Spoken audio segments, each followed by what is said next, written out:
How to make your lawn look like a golf course. Chapter 1. The real mower myth. The first thing people notice when they walk onto any golf course is the mower sitting in the maintenance shed. It's called a real mower, and it looks nothing like what most homeowners have parked in their garage. Real mowers use a spinning cylinder of blades that works against a fixed bottom blade, cutting grass with something closer to a scissor action instead of the single spinning blade found on a rotary mower. Because that's the equipment golf courses actually run, a common belief has formed that you need one of those machines to get that same fairway look at home. That belief is wrong. A standard rotary mower, the same kind sitting in most garages right now, can produce fairway height results with a handful of specific adjustments to how it's used. Not a different machine entirely. Before getting into those adjustments, there's something worth mentioning once and then setting aside. There's a full written guide covering everything in this video and a lot more: soil prep, watering schedules, fertilizing timelines, the complete picture of keeping a lawn healthy through the year. It's over at hankadvises.com if that sounds like something worth keeping in a drawer and flipping through later. That's the only time it'll come up. Now let's get into the grass itself. Golf course fairways are mowed extremely low, and that height is really the foundation of the whole look. Most fairways sit around 3/4 of an inch, which is dramatically shorter than the 2.5 to 4 inches. Most residential lawns are cut at. On a mower with numbered height settings, 3/4 of an inch usually lands on the very lowest setting available, setting 1 on most rotary decks. That single number, 3/4 of an inch versus 3 or 4 inches, explains why home lawns look so different from fairways even when the exact same grass species is growing in both places.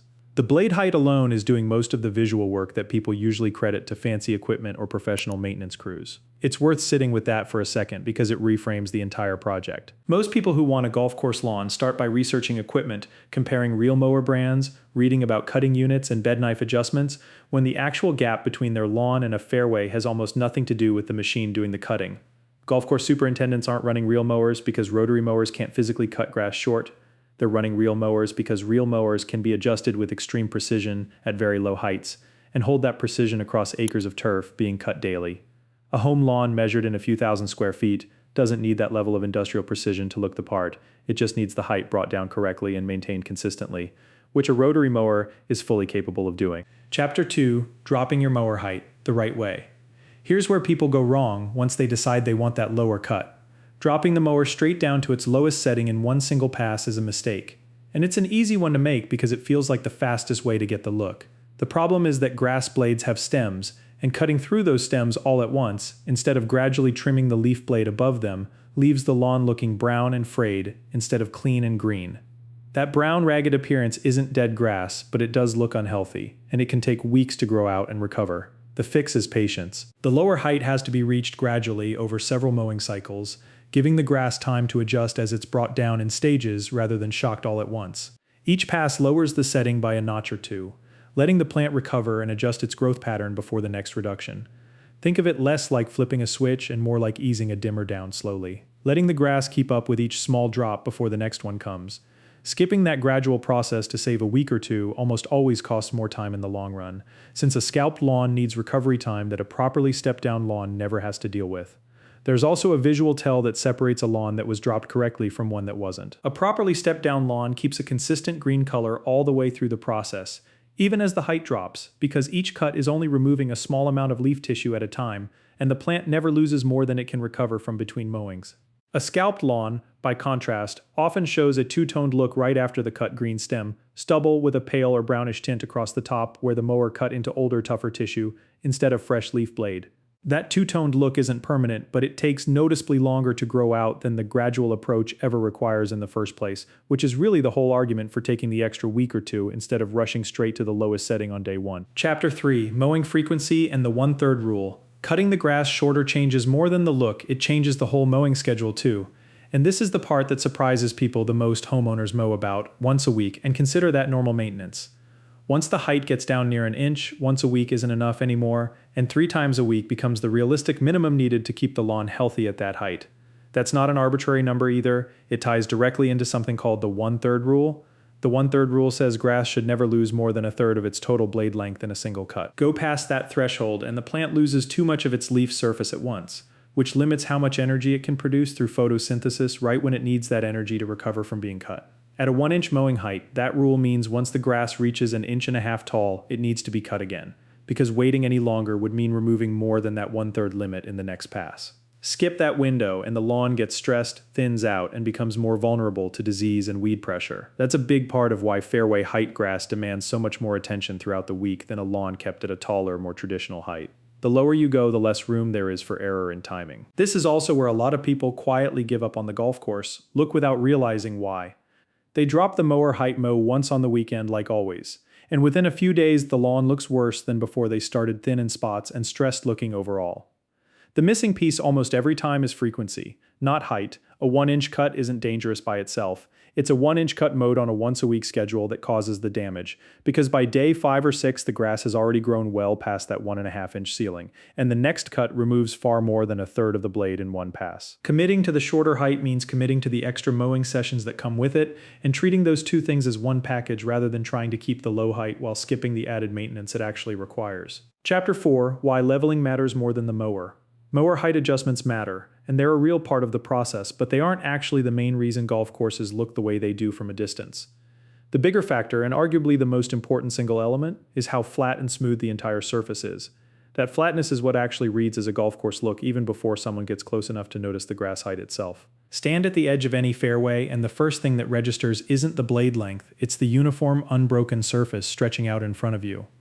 A lawn full of small dips and bumps will never look like a fairway no matter how low it's cut, because those uneven spots interact with light and mowing in ways that make the unevenness worse over time. Low spots catch shadows differently than high spots, and a mower blade set at a fixed height will scalp the tops of high spots while barely touching the grass sitting in a dip, which means the two areas end up growing at completely different rates, even though they're being mowed on the exact same schedule. That mismatch is part of what makes a bumpy lawn look patchy and inconsistent no matter how often it gets cut. Getting a genuinely flat surface means leveling the lawn, and that's a separate project entirely from anything related to the mower or its settings. Chapter 5: Choosing Your Leveling Materials. Leveling a lawn starts with the right material, and there are two options that work well together as a combined mixture. The first is a bagged potting mix, something like Miracle-Gro potting soil, rather than standard bagged garden soil.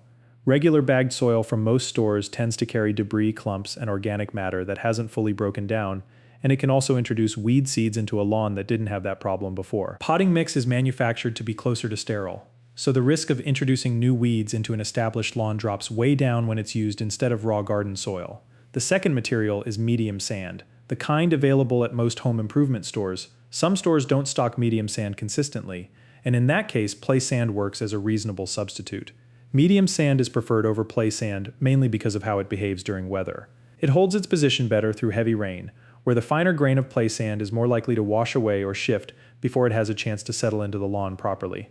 Mixing the two materials together doesn't need to be an exact science. A roughly even split, close to 50-50, works fine for most situations, and any unevenness left in the mix at this stage tends to smooth itself out naturally once the material actually gets worked into the lawn during the leveling process itself. The reason a blend of the two materials works better than either one used alone comes down to how each behaves once it's on the ground. Sand alone drains fast and resists compaction over time, which is useful for keeping the surface from getting soggy after rain. But sand alone doesn't hold nutrients or moisture particularly well, which can leave grass roots struggling in a layer that's mostly sand. Potting mix alone holds moisture and nutrients better, but it can compact more than sand does under regular foot traffic and mowing, which works against the whole point of leveling in the first place. Combining the two gets a mixture that drains reasonably well, holds together during application, and still gives grass roots something to work with once they push down through it. Chapter 6: The Leveling Process, Step by Step. Once the material is ready, the tools needed are simple, and most people already own something close to what's required. A rake works for the first stage, whether it's a dedicated landscape rake with a wide flat head, or just a regular yard rake pulled from the garage. The second tool is a push broom, and a commercial-sized version covers more ground per pass than a standard household broom, though a smaller one will still work on a smaller area. The process starts by dumping the soil and sand mixture directly onto a low spot or dip identified in the lawn. From there, the rake spreads the material out across the area, and this step doesn't take much downward pressure at all.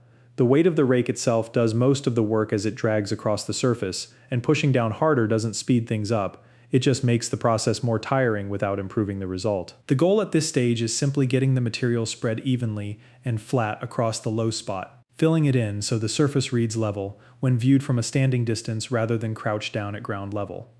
Once the material is spread out, the push broom becomes the more important tool of the two.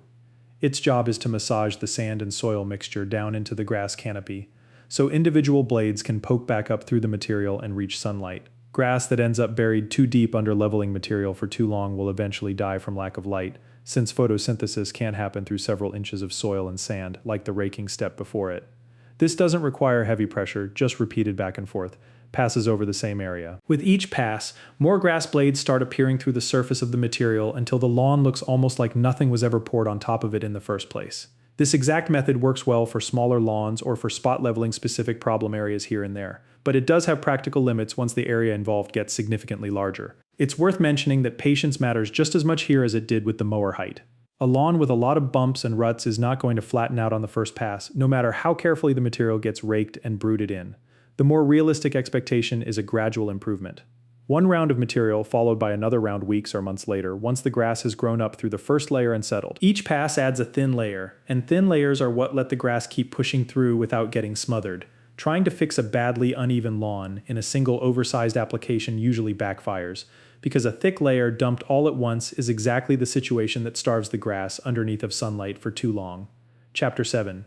Ordering material for larger lawns. For lawns over roughly 1,000 total square feet, ordering material directly from a dirt supplier tends to be more practical and considerably cheaper than buying dozens of individual bags from a retail store. When ordering from a supplier, there are 3 specific things worth checking on every single time before committing to a delivery. First, the material should be screened down to a fine, consistent texture. Since chunky or inconsistent material full of rocks and debris is much harder to spread evenly across a lawn and can damage a mower blade later on. Second, the supplier should store their material under cover, kept dry at all times, because wet material becomes heavy, clumpy, and genuinely difficult to work with once it's delivered and dumped in the yard. Third, the supplier should blend the sand and soil together using a machine before delivery. So what arrives on site is already an even, consistent mixture rather than separate piles of sand and soil that need to be manually combined by hand once they're already in the yard. Quantities matter just as much as sourcing does. Buying individual bags from a home improvement store, it takes about 50 bags of sand and soil combined, regardless of the exact ratio used between the two, to level 1,000 square feet of lawn. Ordering in bulk from a supplier instead changes that math considerably. 1,000 square feet needs about 1.5 cubic yards of blended material, and that amount covers the area at a 1/4 inch depth across the whole space, which is typically enough for a solid leveling pass without needing to reorder partway through the project. The cost difference between the two approaches adds up quickly on anything larger than a small yard. Bagged material carries a retail markup built into every single bag, and 50 bags for 1,000 square feet is a lot of individual purchases. A lot of trips back and forth, and a lot of plastic bag waste left over once the project is done. Bulk material delivered by the yard cuts out most of that markup, and a supplier who already screens and blends the mix correctly saves the additional labor of doing that blending by hand in the yard once it arrives. For a small lawn or a single problem spot, bags are still the more practical option simply because ordering a partial delivery for a tiny area rarely makes sense. The crossover point is usually somewhere around that 1,000 square foot mark, which is why it keeps coming up as the reference number. Chapter 8. Fertilizing like the pros. Getting the surface level and the mowing height dialed in covers the physical shape of the lawn, but regular fertilizing is what actually keeps the grass healthy enough underneath to hold that look over time rather than thinning out and struggling under such a low cut. One fertilizer worth knowing about here is Earthworks 822, a product mainly used on golf courses and sports fields rather than typical home lawns, which is part of why it doesn't show up often in general lawn care content, compared to more common retail brands. What makes Earthworks 822 notable is that it's a carbon-based fertilizer built around 2 main ingredients, poultry manure and ammonium sulfate, rather than the synthetic blends found in most bagged consumer fertilizers. A typical application rate for this product is 6 pounds per 1,000 square feet of lawn, which works out to just under half a pound of actual nitrogen delivered per 1,000 square feet once the numbers are calculated against the product's guaranteed analysis. That's a moderate, steady feeding rate rather than an aggressive one, which suits grass that's already under the added stress of being mowed at fairway height several times a week. The reasoning behind that steadier rate makes sense once you consider what the grass is already dealing with. A lawn being cut down to an inch 3 times a week is losing leaf tissue constantly, and that tissue is exactly what the plant uses to produce its own energy through photosynthesis. Pushing a heavy dose of fast-release nitrogen on top of that stress can cause a short burst of soft, weak growth that then needs to be mowed off again almost immediately, which just adds to the cycle instead of helping it. A steadier carbon-based feeding schedule supports consistent growth without those spikes, which matters more on a low-mowed lawn than it does on a lawn kept at a taller, more forgiving height. Chapter 9. Lessons from 5 Real Mowers. There's a personal angle worth sharing here too, because it explains a lot about why the rotary mower approach ended up being the recommendation in the first place. Early on, chasing that golf course look led to buying and using 5 different reel mowers over about 5 years, following the assumption that the specialty equipment was actually required to get that specific result. Each one came with its own maintenance demands, adjustment quirks, and learning curve, and none of them turned out to be the shortcut that they seemed like on paper. Eventually, that assumption turned out to be wrong, and switching back to a standard rotary mower combined with the height and leveling techniques already covered produced results that held up just as well without the added equipment cost or maintenance complexity. Part of what makes that shift worth mentioning is how much upkeep a reel mower actually demands compared to a rotary one. Reel mowers need their cutting units backlapped or sharpened on a much tighter schedule to keep that scissor cut clean.